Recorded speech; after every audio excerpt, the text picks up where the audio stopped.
Hi hello ನಮಸ್ತೆ welcome back to my YouTube channel. ಇವತ್ತಿನ recipe ಅವರೆಕಾಳಿನ ಉಪ್ಸಾರು ಮತ್ತು ಅವರೆಕಾಳು ಪಲ್ಯ ಮಾಡ್ತಾಯಿದ್ದೀನಿ.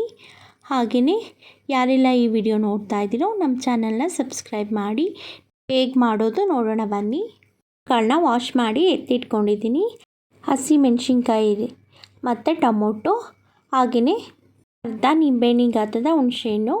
ಈಗ ಸ್ಟವ್ ಮೇಲೆ ಸಾಂಬಾರಿಗೆ ಬೇಕಾಗಿರೋಷ್ಟು ನೀರನ್ನ ಇಟ್ಟು ಅದು ಬಿಸಿ ಆದಮೇಲೆ ಅವರೆಕಾಳನ್ನ ಹಾಕ್ಕೊಳ್ತಾ ಇದ್ದೀನಿ.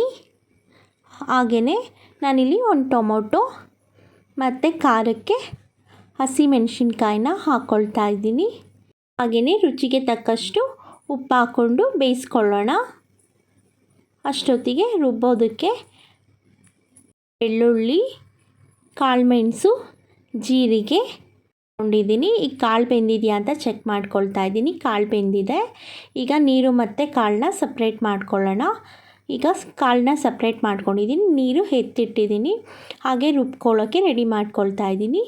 ಈಗ ಒಂದು ಮಿಕ್ಸಿ ಜಾರ್ಗೆ ಬೆಳ್ಳುಳ್ಳಿ, ಜೀರಿಗೆ, ಮೆಣಸು ಮತ್ತು ಮೆಣಸಿನ್ಕಾಯಿ, ಹಾಗೆ ಬೆಂದಿರೋಂಥ ಟೊಮೊಟೊ ಮತ್ತು ಹುಣಸೆಹಣ್ಣು, ಹಾಗೆಯೇ ಅವರೆಕಾಳನ್ನ ಹಾಕ್ಕೊಳ್ತಾ ಇದ್ದೀನಿ. ಮತ್ತು ಕೊತ್ತಂಬರಿ ಸೊಪ್ಪು ಅದನ್ನು ಹಾಕ್ಕೊಂಡು ಇದನ್ನು ನುಣ್ಣಗೆ ರುಬ್ಕೊಳ್ತಾ ಇದ್ದೀನಿ. ನೋಡಿ, ಇಷ್ಟ ಆಗಿದರೆ ಸಾಕು. ಇದನ್ನು ಒಂದು ಬೌಲ್ಗೆ ಎತ್ತಿಡ್ತಾ ಇದ್ದೀನಿ. ಹಾಗೆಯೇ ಉಳಿದಿರೋಂಥ ಮಸಾಲೆಗೆ ಸ್ವಲ್ಪ ನೀರು ಹಾಕ್ಕೊಂಡು ಅದನ್ನು ಅಷ್ಟೇ ಕಾಳು ಬೇಯಿಸಿರೋ ಅಂಥ ನೀರಿಗೆ ಹಾಕ್ಕೊಳ್ತಾ ಇದ್ದೀನಿ. ಈಗ ಉಪ್ಸಾರು ರೆಡಿಯಾಗಿದೆ. ಇವಾಗ ಕಾಳು ಪಲ್ಯ ಮಾಡ್ಕೊಳ್ಳೋಣ. ನಾನಿಲ್ಲಿ ಈರುಳ್ಳಿ, ಕೊತ್ತಂಬರಿ ಸೊಪ್ಪು, ಕರಿಬೇವು, ಹಾಗೆಯೇ ತೆಂಗಿನಕಾಯಿ ಎತ್ತಿಟ್ಕೊಂಡಿದ್ದೀನಿ. ಈಗ ಬೆಂದಿರೋ ಕಾಳನ್ನ ಎತ್ತಿಟ್ಕೊಂಡಿದ್ದೀನಿ. ಈಗ ಒಂದು ಬಾಣಲಿಗೆ ಸ್ವಲ್ಪ ಆಯಿಲ್ ಹಾಕ್ಕೊಂಡು ಅದು ಸ್ವಲ್ಪ ಬಿಸಿ ಆದಮೇಲೆ ಸಾಸಿವೆ ಹಾಕ್ಕೊಳ್ತಾ ಇದ್ದೀನಿ.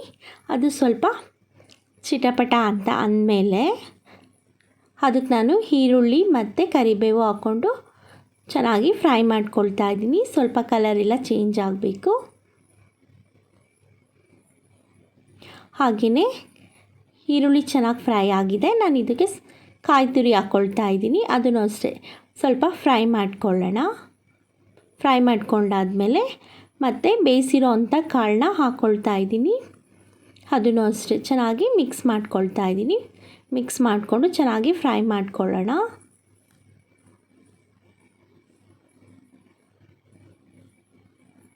ಚೆನ್ನಾಗಿ ಕಾಳಾಗಿದೆ. ಕೊನೆಗೆ ನಾನು ಕಟ್ ಮಾಡಿರೋ ಅಂಥ ಕೊತ್ತಂಬರಿ ಸೊಪ್ಪನ್ನ ಹಾಕ್ಕೊಳ್ತಾ ಇದ್ದೀನಿ ಇದಕ್ಕೆ. ಅದನ್ನು ಅಷ್ಟೇ ಹಾಕ್ಕೊಂಡ್ಮೇಲೆ ಚೆನ್ನಾಗಿ ಮಿಕ್ಸ್ ಮಾಡಿದ್ರೆ ಕಾಳು ಪಲ್ಯ ರೆಡಿಯಾಗಿದೆ. ಈಗ ಅವರೆಕಾಳು ಉಪ್ಸಾರು ಮತ್ತು ಅವರೆಕಾಳು ಪಲ್ಯ ರೆಡಿಯಾಗಿದೆ. ತುಂಬಾ ಟೇಸ್ಟಿಯಾಗಿರುತ್ತೆ. ಮುದ್ದೆ ಜೊತೆ ಅಂತೂ ಬಿಸಿ ಬಿಸಿ ತಿಂತಾಯಿದ್ರೆ ಇನ್ನೂ ತಿನ್ನಬೇಕು ಅಂತ ಅನ್ನಿಸ್ತಾ ಇರುತ್ತೆ. ಹಾಗೆಯೇ ಯಾರೆಲ್ಲ ಈ ವಿಡಿಯೋ ನೋಡ್ತಾ ಇದ್ದೀರೋ ನಮ್ಮ ಚಾನಲ್ನ ಸಬ್ಸ್ಕ್ರೈಬ್ ಮಾಡಿ, ಲೈಕ್ ಮಾಡಿ, ಚಾನಲ್ಗೆ ಸಪೋರ್ಟ್ ಮಾಡಿ. Thank you so much.